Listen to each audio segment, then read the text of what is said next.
Hi, this is Kim White with the My Sexy Business Team. I'm back here at the Hope to Hope conference with my beautiful co-host, Kristi Bridges from One Moment Wiser. We are pretty excited about the next guest. Yes. We just had an amazing session with Tracy Randall, and she rocked the house. And let me tell you, I know this next one is going to rock the house too. Yes. I have been begging, and yes, this princess begs. I have been begging him to come on Hope to Hope since the very first one. I want everybody to know that I think that you all need to know Mr. Dave Ross. He is the world champion of public speaking. Yes. He is a veteran of, is it 22 years? Close to 22, yes.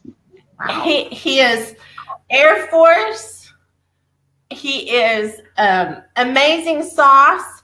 He actually has a lot to do with what I'm doing today, and he doesn't ever own it or doesn't even talk like he realizes it.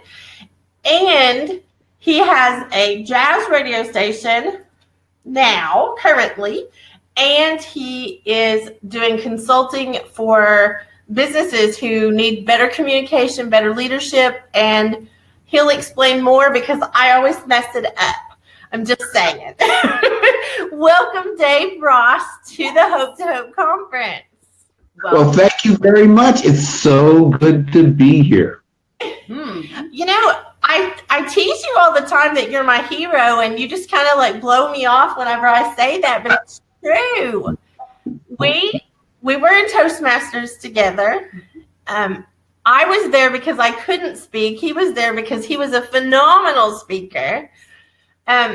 He actually won the world champion for public speaking. I mean, I don't know that anyone that's not part of Toastmasters really understands how huge that is, but it is a really big deal. And he just kind of casually, goes along his life like he's just, just an ordinary man, but really he's a superhero.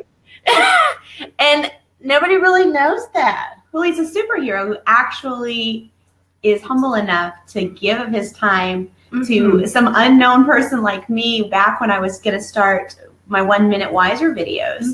And I said, Dave, how do you set things up? What kind of sound do you use? And he spent 20 minutes on the phone with me, just kind of calming me down, but also telling me a little bit about how he runs the jazz station online that he has. So I appreciate your stooping down to the little guys. Wow. Who are you guys talking about? Well, and I have to tell my story. This is part of the deal. You've got to suffer through all these stories. But I was banished to Toastmasters. I told my story yesterday about how I had to go to Toastmasters because I was so terrible. I was so scared, and I would stand on one leg and I would do this crazy, I don't know what this is, but this, and hold my breath the whole time I was talking until people thought they were going to have to call like an ambulance for me because I was going to get out. And Dave and I ended up at a conference that we were both speaking at, and I was almost sick. I was to the point of I literally was almost sick, and I was sitting with Dave. He graciously felt sorry for me and let me sit by him. And I was just beside myself. I don't know how else to say it, except I was just beside myself. And he was going to give me feedback. I asked him to give me feedback. And I spoke, and I just spoke to him. I think that's one of the keys, is that he told me basically just to speak to him. Yes. And I think that was probably the best speech I have ever given in my entire life.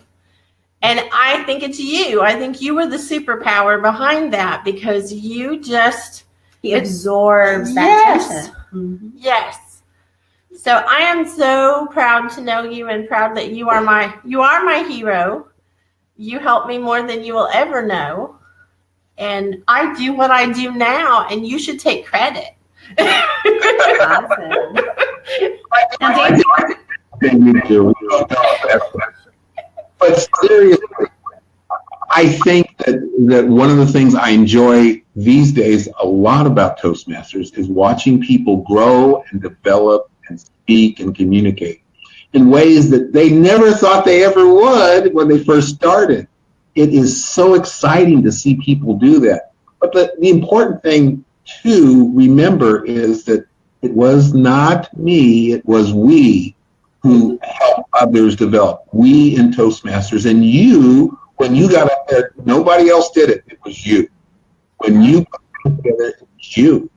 So I'm old enough, I've been around long enough, that a lot of people give me credit I don't deserve just because I was there when they were starting. Well, you have to be at least 25 by now. I am at least 25 now. That is correct. At least. Dave is not afraid to put a little pressure on. Because when I was at the conference and it was Rhonda Green's birthday, Dave and I got into a conversation, and we ended up talking about music that I had done. And Dave said, well, you should write a song for her birthday. Or no, you should sing a song for her birthday. And I said, well, happy birthday. It's not really great for voices.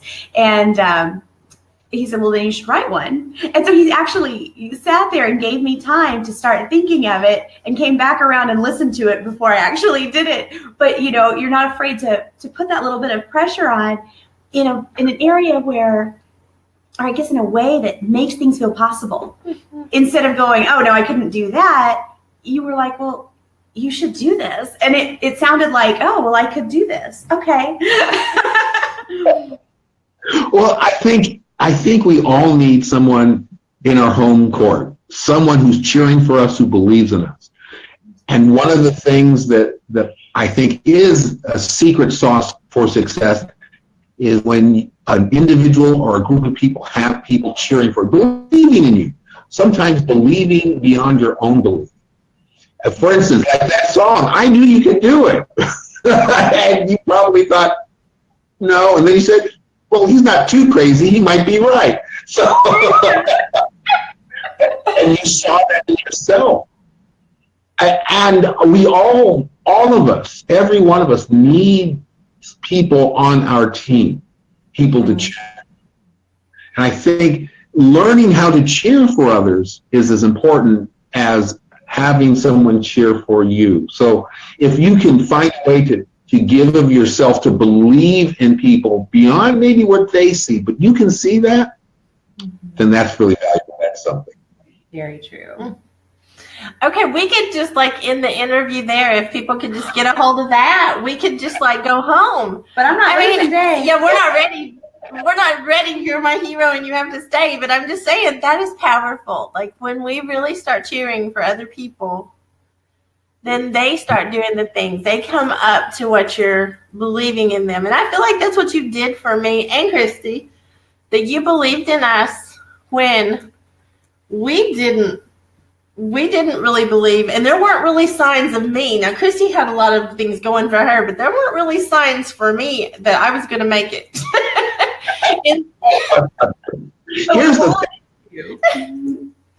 Here's the thing. I think one of the things that competing in public speaking has done for me is, I won't say losing gracefully, but losing forward. One of the things that you can do is you can say, well, if they didn't select me as the best speaker, that's it. I'm angry. My heart's broken, and I'll never do that again. Or you can say, ask yourself why. What did I learn from the experience? Harold Patterson, who, by the way, won the world championship before I did, who is my personal hero, he said that the thing to do is, when you're competing in a speech contest, is to win always. In other words, whether you get the trophy or not, your message was powerful, to the point, and perhaps touched maybe just one person's life, so it was worthwhile. Taking that beyond speaking, but doing other things in life. People, I'm sorry, I'm probably going to get a little emotional here. I had a friend who passed away not too long ago. I'm so sorry. He developed a line of barbecue sauce. His name was Ella Cosby. He developed this. He marketed it and designed for the label. It was delicious stuff. He ran into some issues that caused him to fold up his business, but he wasn't able to take off the way I think it could have. a long time, he thought he was a failure. And I said, no, you're not a failure. What an amazing thing. You took a product from nothing, from your kitchen, and you provided deliciousness to thousands of people. And yes, okay, it didn't turn out to be financially viable the way you thought, but you've done so much more than the average person. I told him he was my hero. That's awesome. For doing something like that. And I think that's a good way to look at life. Lord knows I have done some pretty dumb and stupid things. And when I think about those, I just want to hide in a closet somewhere and hope the whole world goes away, won't notice. But the thing that gets me up and excited every morning is I've got another opportunity to do something dumb and stupid, but this time I'll learn from it. All right.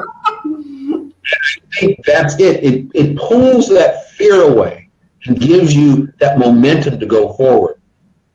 Trying things new, challenging yourself, experimenting, asking questions. And yes, you're going to fall on your face sometimes. Yes, you're going to skin your knees sometimes.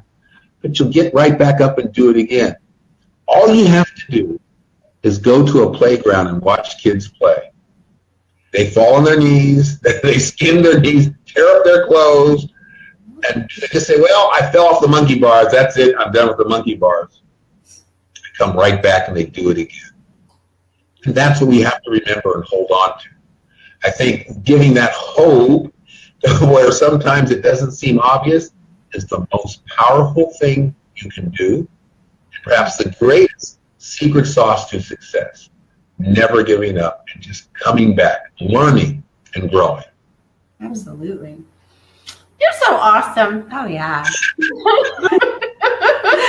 know, we're just like, Hey, may I make a play for my radio station? Yes. I really want you to. Okay, here's how you can listen to jazz music. Actually, it's smooth jazz. You go to www.kojhradio.com. That's one word. KOJH. You can remember it by Keep Oklahoma Jazz Hopping. Radio.com. And you can scroll down to the Listen Live button, click that button, and listen to the music. Oh, how awesome. Nice. So now, are you on at a certain time, or do you just, like, it's the whole time? It's well, what it is it's, again, pre-programmed and recorded. You can hear my voice a lot of times making PSAs or announcements. Occasionally, I will introduce a song or something, but you'll hear someone else's, a lot of other people as well. We're really happy with our little station. We've been on the air for 3 years. We're trying to grow it and make it more viable, but we're excited that it exists. Now, I will say this, we do have it is a smooth jazz format. Occasionally we venture into some of the more classical jazz and sometimes into some of the fusion jazz, but I don't want to get into all that jazz. I just want to say it's great music. That's good. A radio station. Oh, no, I want you to share. Yeah. What else are you doing? Because I know you do things with businesses, too. Yes, among the other things I do individual and group training and coaching for communication skills. In the fall, what I want to do is assemble some people who are not necessarily Toastmasters, but people who speak, who do presentations, maybe Facebook Live stuff or whatever. Oh, maybe you too, but as well as others. And I want to have a weekend workshop where we can develop our messages, our talents. And my goal is to create a coalition of supporting people. Remember I talked about having those cheerleaders on your side where we can support each other, give each other feedback, and help each other with our professional speaking and presentation careers. Oh, that would be fantastic. I'm in. Yeah. Okay. Connie's in. It's going to be in the fall. I think probably October-ish. So bring your costumes. No, just kidding. Well, if it's appropriate. But No, Dave, you say that like you were teasing, but I laughed because you were there whenever I wore my pink, sparkly superhero princess cape on stage to speak at the Toastmasters conference. You did, I remember. Yeah. I take it to a whole nother level of silly.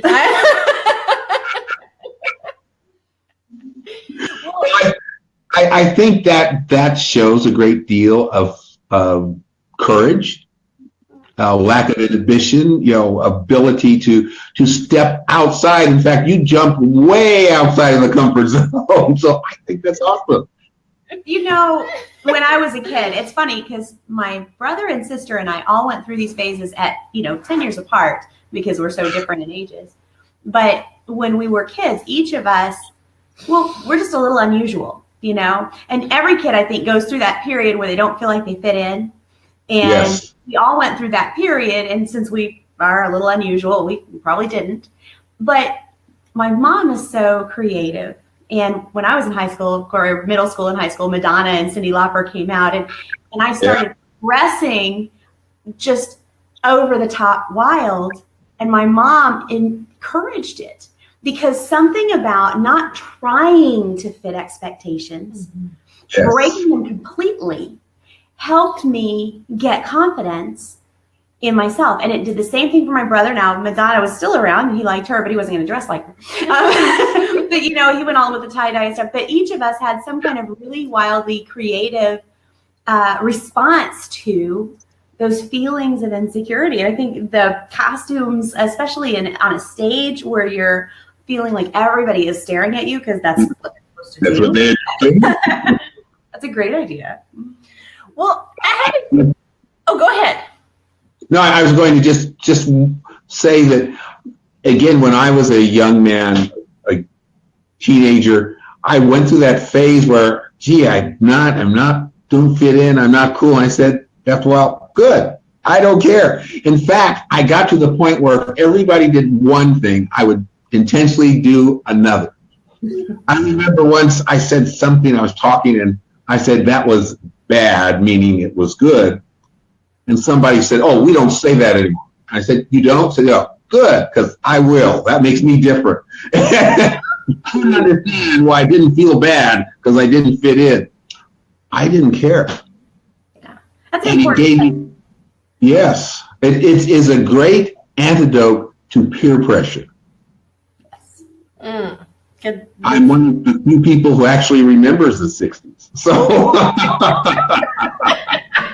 you are a mess.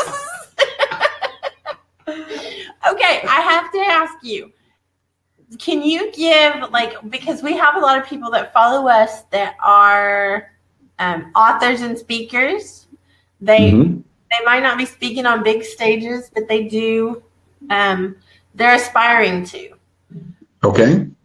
What would you tell them, maybe your top 3, tips or best practices that they can get more comfortable with that so that they can be prepared? Because I think that's one of the things that you helped me and Kristi be more prepared for what was coming, that we didn't even know what was coming. But you helped us become more prepared. What would be 3 things you would tell someone?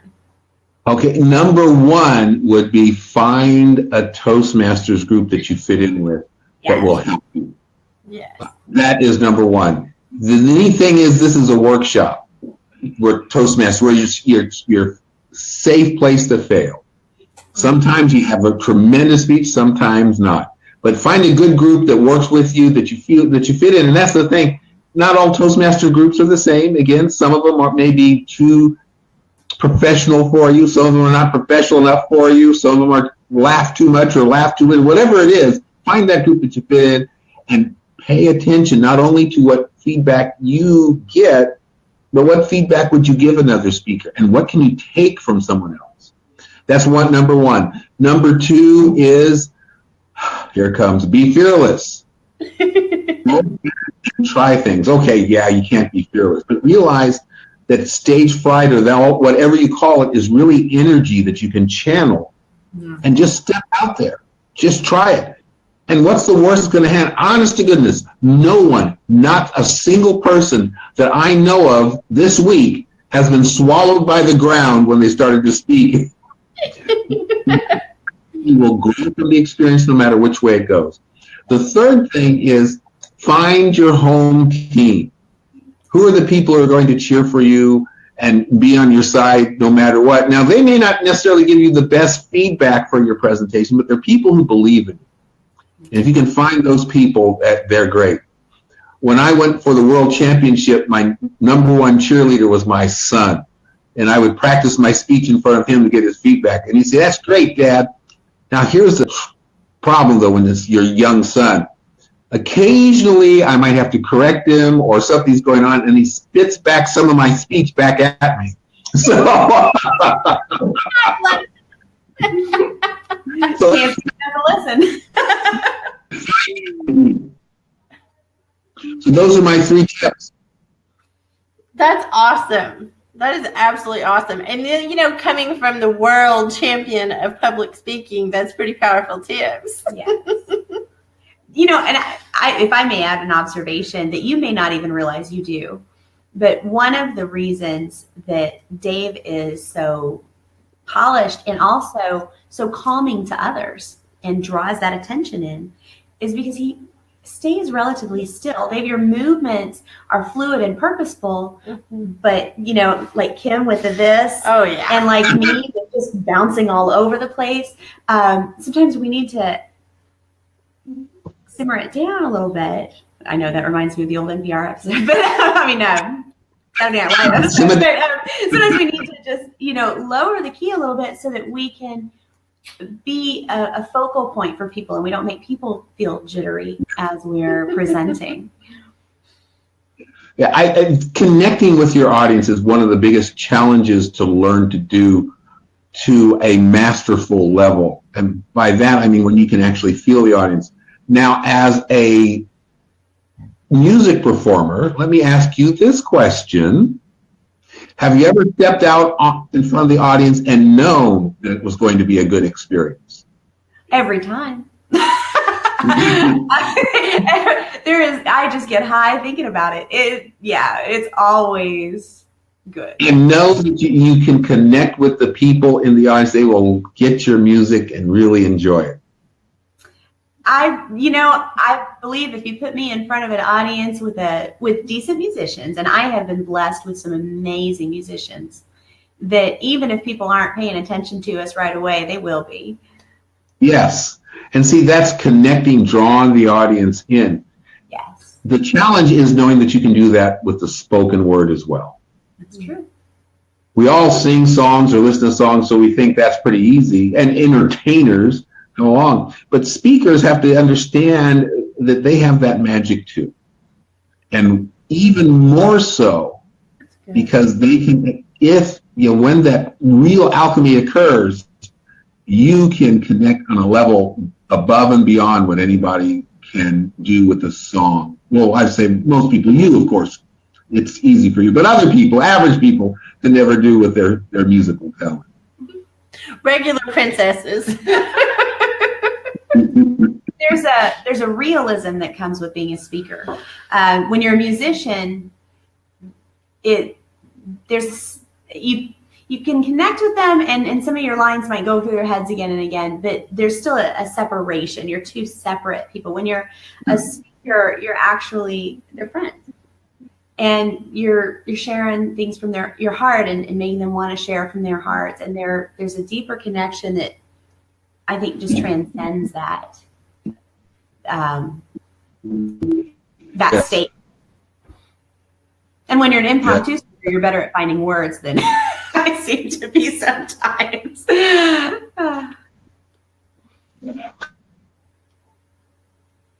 Oh, are you there? Moving just a little bit of activity now, and it looks like everything is frozen. Hopefully, two beautiful women smiling at me. That's okay. Oh, I hear your voice back. Wow. Good. Great. Okay, wonderful. Well, let me ask you this, because we have just dominated this conversation because we're smitten with you, of course. So tell us what you want us to know, because I think that you have some secret sauce of hope for people, and you've given us tips and things, but tell us something about you that you want people to be able to come through that you've come through. Well, I think there are very few people who have made as many mistakes in their life as I have, one way or another. I have, and just, without going into detail, my personal life at times has been like it was going through a blender or something. It's sad in many ways, but yet I still have this great joy. And for me, the base of my joy is my faith in God. Mm-hmm. And with that, there's always the issue of redemption and hope. And I think for me, that works very well. I can think of, rather than talk about some of the deeper errors, I can talk about some of those lighter errors of speaking. I remember once I was giving a presentation to some high school students and didn't fully understand the environment, didn't fully connect with the kids. They were kind of rowdy. The teachers were running around like prison guards and pulling out the rowdy ones. Some kid who thought he was a gang member, thought he was bad, said something to me, and I said something back to him, and the whole audience turned on him. It was just not my best presentation. And I walked away saying, gee, I should have spent more time understanding the kids, understanding the school, and connecting better. If I'd done more homework, what I learned from that, I would have been more successful, and feeling kind of bad about the speech. And as I'm walking to the car, a kid ran up to me and said, boy, I really like it. I heard your message, and I thank you so much for talking to me. Oh, that's awesome. That one person, whether that was typical of a few people or just that one individual, I knew, again, as Harold Patterson said, I had won. That's awesome. That's awesome. You just keep telling us stuff that makes us just love you more, Dave.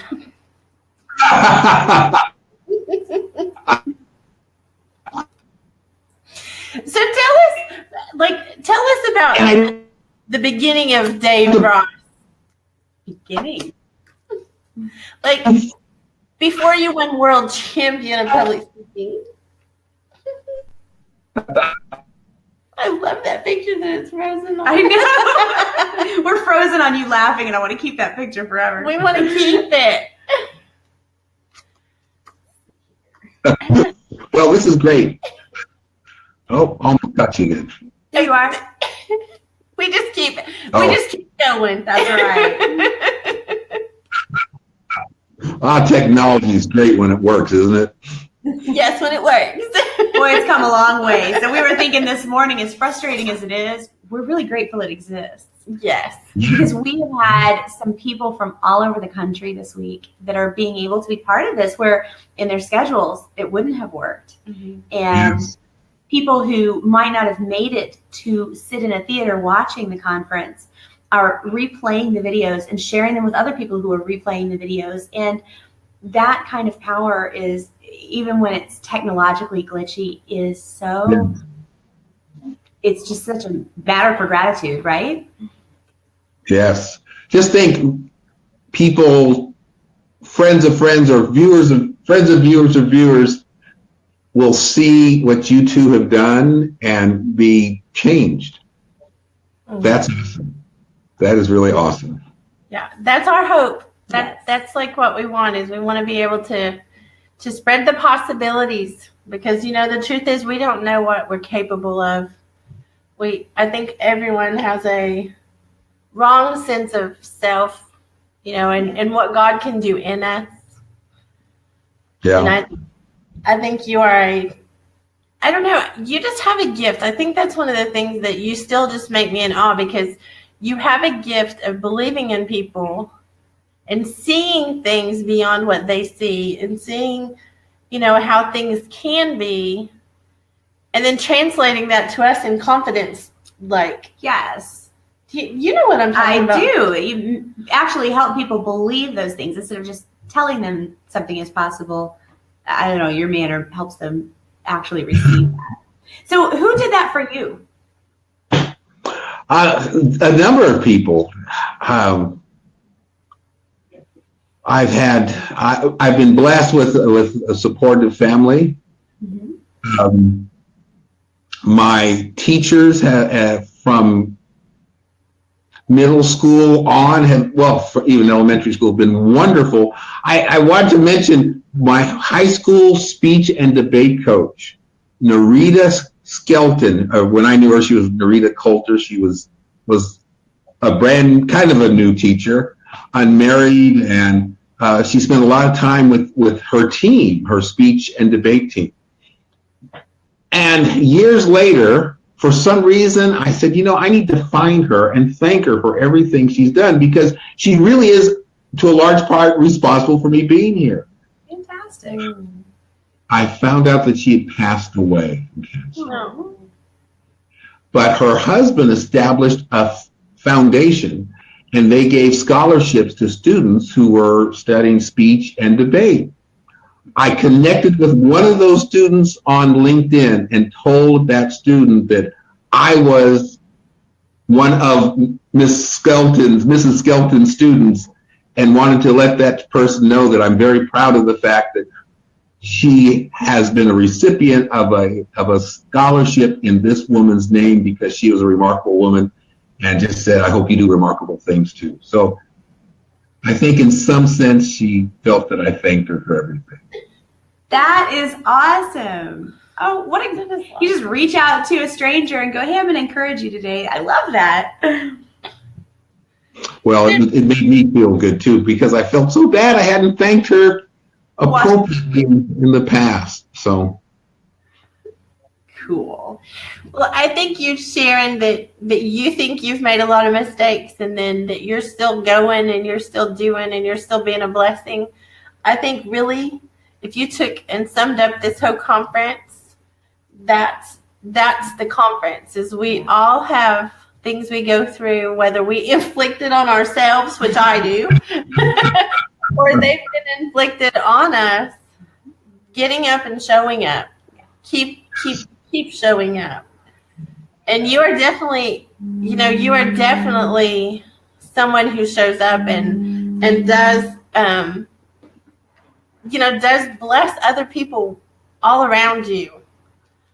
I don't know. I feel like I am repeating myself on this, because I don't think you're hearing me good enough. Is that like? Please stop, please.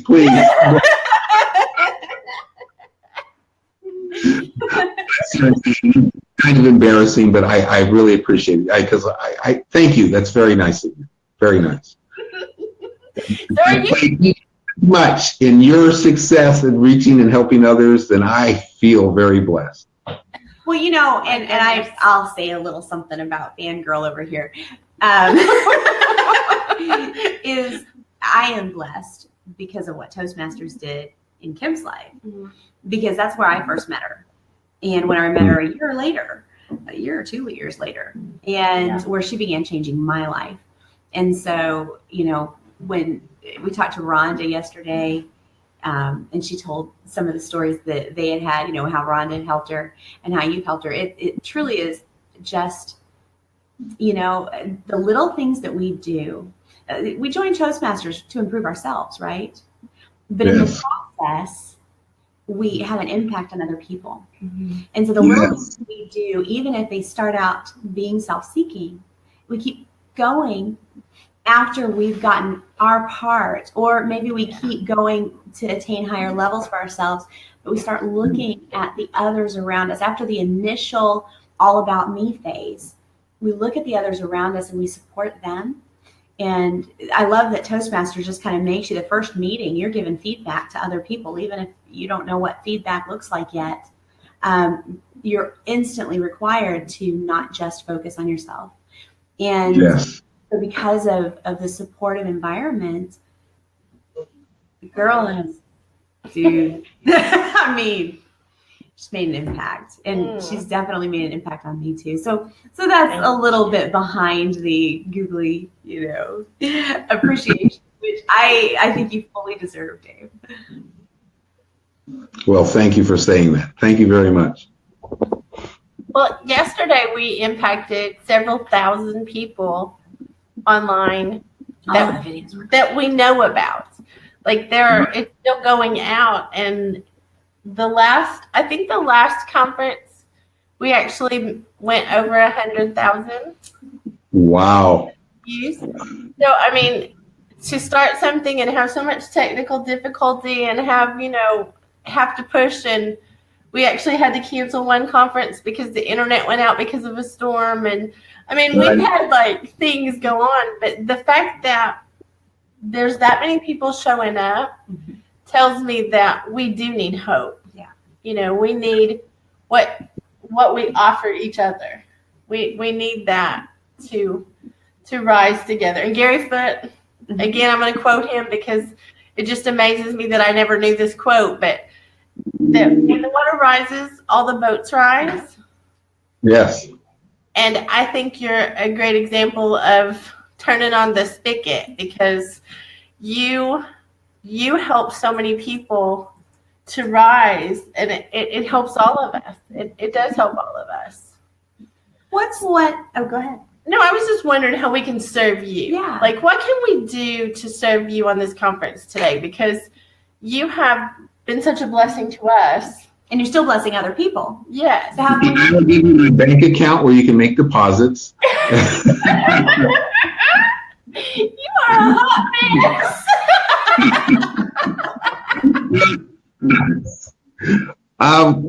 Again, I do want to push the radio station, and if you could make that would help me. But also, when in your future conferences, I'd like to publicize some more of the workshops and the training and that sort of thing that I'm doing. We look forward to being part of that. That sounds really neat. What's one of the biggest communication problems that you see that people have when it comes to, well, anything really? When you said I need to do this workshop, what was one of the biggest problems that you wanted to help solve? Well, one of the problems I would solve is connecting with the audience and understanding who your speech is about. Your speech is never about you; it's about the audience. Say that again. People need to hear that. The speech is never about you; it's about the audience. It's about all those eyes looking at you. What will they gain from this? Yes. Sometimes you think, hey, I'm a great speaker. People want to hear me. Well, no, they want to learn something, feel good, be reassured, encouraged, maybe even scared and entertained, whatever it is, but something what is it for the audience? 100 years ago, I entered a speech contest and I didn't win. And somebody gave me some feedback, and he said, well, why should I listen to your speech? I'm thinking, well, because you're at the speech contest. I said, no. He said, what is in it for me, an audience member? You have to key on that. And I said, well, what's he talking about? I gave a great speech. And then I thought, no, he's absolutely right. They didn't come to hear me. They came to hear something that was entertaining, informative, exciting, interesting. There has to be something for the audience. And once you realize that your speech is not about the audience, then you have to think of ways to connect with them, to understand them, and to read the audience so that you can make sure that you can deliver a message that will be tailor-made for them. Again, my great failure at the high school, I really needed to connect with that audience, needed to understand them a little bit more, know some more of the dynamics in that school to be effective. Fortunately, I connected with one person, but I could have connected with so many more had I just done that moment. It's really good, though. It's really good to think about, because even on this conference, we're not talking at people. We're here to serve, and that's a really good point of even this, that we want to make sure we're impacting people the way they need to be impacted. Yeah. Well, in 2 weeks, because I am who I am, in 2 weeks I'll be checking with you to see how far along you are on this program. Yeah. Because I will be needing to get that on the schedule, Mr. Dave Ross. Cool. Fantastic. Kristi is proof that I'm relentless. Yeah. Miss Connie has suffered through my relentlessness, so they're happy to share that with you. Grateful for every bit. I think that would be an awesome program. Yes, I do too. Well, thank you. Thank you very much. Can you do it online, or is it going to have to be in person? In some ways, it'll have to be in person to get that feedback. But you have inspired me to think of ways to reach out beyond in person. Yeah, good, because we have a global following. We don't have just local, and I think I'm actually in a group right now that has over 5,000 people who are trying to do live videos. Wow. And get better at them. And I think what you're talking about is the fundamental things that we need to understand before we even understand the live video. We need to be able to communicate the right thing. Well, and now in my day job, I'm a trainer. And in the past, training has been done in classrooms full of people. But we are leaving that age behind. More and more people need to connect digitally with people around the world. And that cripples some speakers because there's a different level of nuance. There are different needs to connect with your audience when sometimes you can't see them, and to connect with them when you can't stride across the stage powerfully. You've got to display power right here. Things like that. A really helpful second workshop for you. The first one maybe in person, and then you take the advance. I love it. Ooh, I'm excited. That could be a lot of fun. Very needed. This is like co-creating. I love it. Like, this is what happens when you collaborate with people who really are generous and really serve. Because Dave, that's you. Oh no, that's you too. We love it. We want to encourage you to do this, because I think when you are able to help other people tell their story, even if it's just on the level of communicating with their families, everything changes. Yes. Everything changes when we can articulate our feelings and we can overcome ourselves. Because that was really, I will tell you this, one of the hardest lessons I learned was about pride. I thought pride was getting up in front of everybody and wanting all the attention. That's all that pride was. But the truth is, being less than what you were created to be is also pride. It's me thinking I know better than to live up to what I'm told inside to live up to. And so I had to overcome pride quickly to be able to go in front of the camera, because, I think I need to lose some more weight, and I need to, have my hair curled, and I need to, I have this whole list of things that to me are silly. If someone else told me that, I'd think they were silly, but coming from me, Right, we're harder on it. But I could make all kinds of excuses for not doing what we're doing, and I love that you take the excuses away from us. Do you understand people better because you've been through the discomfort of learning how to be on stage and learning from your mistakes and stuff? Yes. And that's important. And I think it's important for people who are developing at any stage to realize that falling on your face is okay as long as you fall forward, as long as you learn from it and keep going. So it takes away some of that fear of becoming what you can be. Yeah. Awesome. Okay, so 2 weeks from now, I will be messaging you to find out where you're at on the program.